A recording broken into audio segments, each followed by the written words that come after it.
Praise the lord. మనందరికీ తెలుసండి, దావీదు అందరి చేత విడవబడినవాడు. దావీదు వాళ్ళ అన్నదమ్ములందరూ దావీదుని ఒక వ్యభిచార స్త్రీకి పుట్టినవాడిగా పరిగణించి ఆయనను చాలా చిన్న చూపు చూసేవారు. అందుకే దావీదు యొక్క అన్నదమ్ములందరూ ఈ యుద్ధంలో ఆటలో ప్రావీణ్యం పొందుకుంటే దావీదు మాత్రం గొర్రెల కాపరిగా ఉండిపోయాడు. ఈ గొర్రెల కాపరి ఏం చేసేవాడో తెలుసా? ఆరాధన చేసేవాడు. ఆ కొండ మీదకి వెళ్ళిపోయి గొర్రెలన్నిటిని వదిలిపెట్టి ఆరాధన మొదలు పెట్టేవాడు. హల్లెలూయా, హల్లెలూయా, హల్లెలూయా, హల్లెలూయా. ఈయన చూడండి, మనం ఎలాగ ఆరాధన చేయాలో తెలుసా?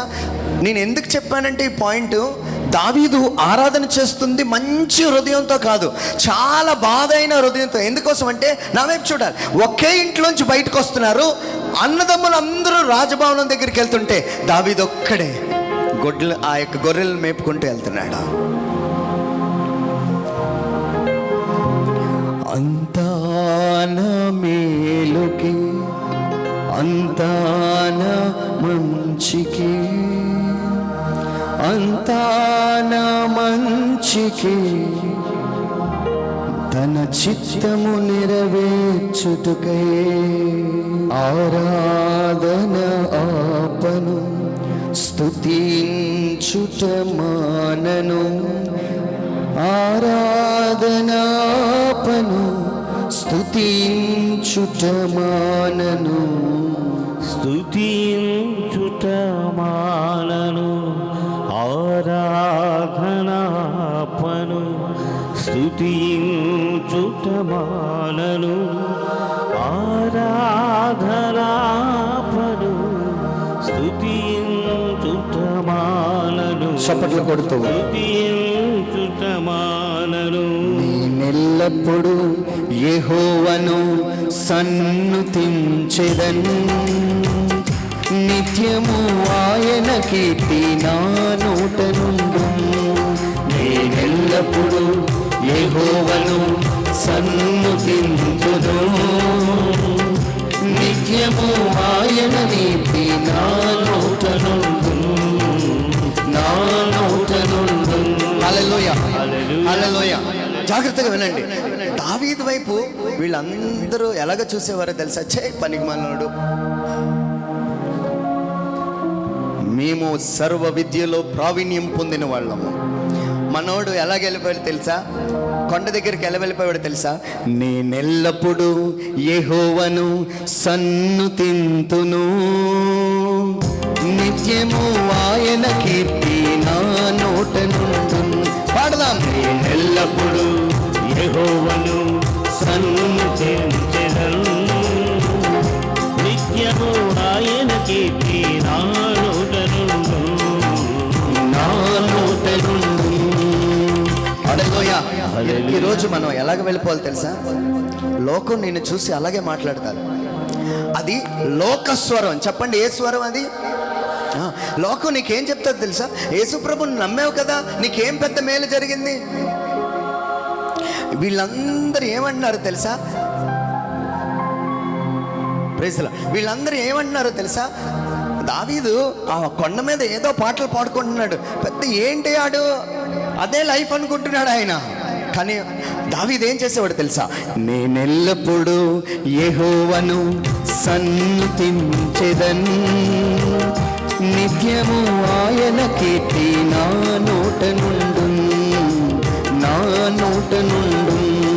నేనెల్లప్పుడు యెహోవాను సన్నుతించెదను, నిత్యము ఆయన కీర్తి నా నోట నుండు. హల్లెలూయా. నా నోట నుండు. మీరేం చేయాలి తెలుసా? లోకం నీతో ఏదో మాట్లాడుతున్నప్పుడు, అంతా నా మేలుకే, అంతా నా మంచికే, ఇది చెప్పుకునే దమ్ము ఉండాలండి. హల్లెలూయా, హల్లెలూయా, హల్లెలూయా, హల్లెలూయా, హల్లెలూయా. హల్లెలూయా. ఈ పార్టీ మేము యుద్ధ వీరులం అని అనుకుని వెళ్ళిపోయేవారు. ఈయనేమో నేనెల్లప్పుడు అంటే ఎల్లప్పుడు అంటే అర్థం ఏంటి? అన్ని వేళల్లో, all the time God is good. Amen, amen. Hallelujah. Hallelujah. ఏది చేస్తున్నా దేవుడు నా మంచికే చేస్తాడు. లోకస్వరం వినద్దండి మీరు, లోకస్వరం వినద్దు. కొంతమంది మీ ఫ్రెండ్స్ మీకు ఏం చెప్తారో తెలుసా? నాకు మంచి ఉద్యోగం వచ్చింది, నువ్వు నా బెస్ట్ ఫ్రెండ్, నువ్వు నా దగ్గరికి రా, ఈరోజు నీకు మంచి మందు పట్టి ఇప్పిస్తా. మనసంతా ఒకలాంటి వేదన ఉన్నా ఏమంటున్నాడో తెలుసా? నేనెల్లప్పుడూ యెహోవాను సన్నుతించెదన్, నిత్యము ఆయన కీర్తి నా నోట నుండు. నేనెల్లప్పుడు యెహోవాను సన్నుతించెదన్, నిత్యము ఆయన కీర్తి నా నోట నుండు, నా నోట నుండు. హల్లెలూయా, హల్లెలూయా. హల్లెలూయా. ఇప్పుడు ఏమైందో మీ అందరికీ తెలుసండి. దావీదు ఆ గొర్రెల కాపరిగా అక్కడ ఉంటే ఒక కబురు వచ్చింది, దావీదు ప్రవక్త నిన్ను పిలుస్తున్నాడు. చప్పట్లు కొడుతూ యేసయ్యను మహిమపరచుదాం. హల్లెలూయా, హల్లెలూయా. ఏమండి, ఇప్పుడు నేను ఒక మాట చెప్తాను మీకు. ఒకరోజు ఒక కబురు రాబోతుందండి.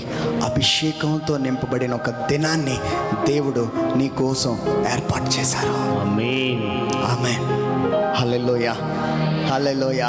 ఏమండి, ఒకరోజు ఒక కబురు వచ్చింది దావీదుకి. ఏంటో తెలుసా? మీ అన్నయ్యలందరూ యుద్ధంలో ఉన్నారు, నువ్వు వారికి వెళ్ళి క్యారేజ్ అన్నాడు. ఇప్పుడు ఈయన క్యారేజ్ పట్టుకొని వస్తున్నాడు. నేనెల్లప్పుడు అసలు దావీదుకి తెలియదండి, దావీదు ఇప్పుడు చేయబోతున్న కార్యము దేవునికి దావీదుకు మహిమ తీసుకొస్తుందని. నేను మరలా చెప్తున్నాను, నువ్వు ఆయన కోసం నిలబడగలిగితే నీకు నీ దేవునికి మహిమ వచ్చే ఒక దినాన్ని దేవుడు మనందరి కోసం ఏర్పాటు చేశారు. గట్టిగా చప్పట్లు కొడుతూ యేసయ్యను మహిమపరచుదాం. హల్లెలూయా, హల్లెలూయా, హల్లెలూయా. హల్లెలూయా. ఇప్పుడు దావీదు ఒక క్యారేజ్ పట్టుకొని వెళ్ళిపోతున్నాడు. నేనెల్లప్పుడు యెహోవాను సన్నుతించెదన్, నిత్యము ఆయన కీర్తి నా నోట నుండు. చప్పట్లు కొడుతూ నా నోట నుండు. అంతా అంతా నా మేలుకే ఆరాధన యేసుకే, అంతా నా మంచికే, తన చిత్తములకు తల వంచితే, తన చిత్తములకు తల వంచితే, ఆరాధనాపను స్తుతించుట మానను, ఆరాధనాపను స్తుతించుట మానను, స్తుతించుట మానను. హల్లెలూయా. హల్లెలూయా. క్యారేజ్ పట్టుకొని వెళ్తుంటే అన్నదమ్ములందరూ ఎక్కడున్నారో తెలుసా? రాజుగారి వెనకతల. రాజుగారు ఏం చెప్తున్నాడంటే, ఇందు మూలంగా జాయవత్తు జనములకు తెలియజేస్తుంది ఏమనగా, గొల్యాతును వారి పరివారమును ఓడించిన వారికి అర్ధరాజ్యం ఇచ్చేస్తానన్నాడు ఆయన. ఇవేవి దావీదు పట్టించుకోవట్లే. దావీదుకు ఒక కబురు వచ్చిందండి. ఆ కబురు ఏంటో తెలుసా? చాలా నిరుత్సాహమైన కబురు. ఆ కబురులో ఏముందంటే, నువ్వు వెళ్ళి క్యారేజ్ పట్టుకెళ్ళాలి. క్యారేజ్ పట్టుకొని వెళ్తున్నాడు. ఈ గొల్యాత్ చెప్పిన మాట వినబడింది. ఏంటో తెలుసా? ఛాలెంజ్ చేస్తున్నాడు, ఇజ్రాయేల్ మీరు కానీ ఓడిపోతే మీరు అందరు వచ్చి నన్ను మొక్కాలని. ఇప్పుడు దావీదు ఎలా వెళ్ళాడో తెలుసా? జాగ్రత్తగా వినండి, అందరు నా వైపు చూడండి, ఇది నేను చెప్పి ముగిస్తాను. అప్పటి వరకు ఇజ్రాయేల్ ప్రజలందరూ విజయాలు సాధించిన సౌలు తన పరివారం అంతా గొల్యాతును చూసేసరికి వారిలో కలవరం మొదలైంది.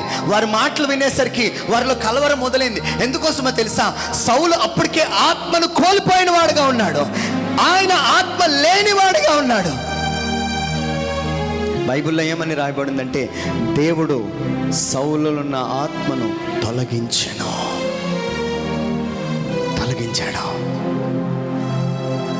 కానీ బైబిల్లో ఉన్న ఫార్ములా ఏంటో తెలుసా? నువ్వు ఆత్మ చేతే శరీరాన్ని నువ్వు జయించగలవు, లోకాన్ని నువ్వు జయించగలవు.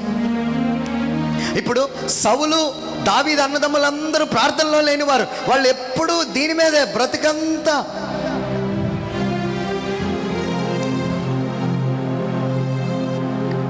వాళ్ళందరూ ఏం చేశారో తెలుసా?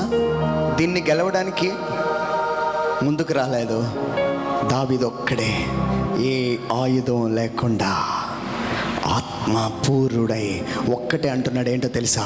ఈరోజు నా దేవుడు నీ తలను నాకు అప్పగించబోతున్నాడు. హల్లెలూయా, హల్లెలూయా, హల్లెలూయా. హల్లెలూయా.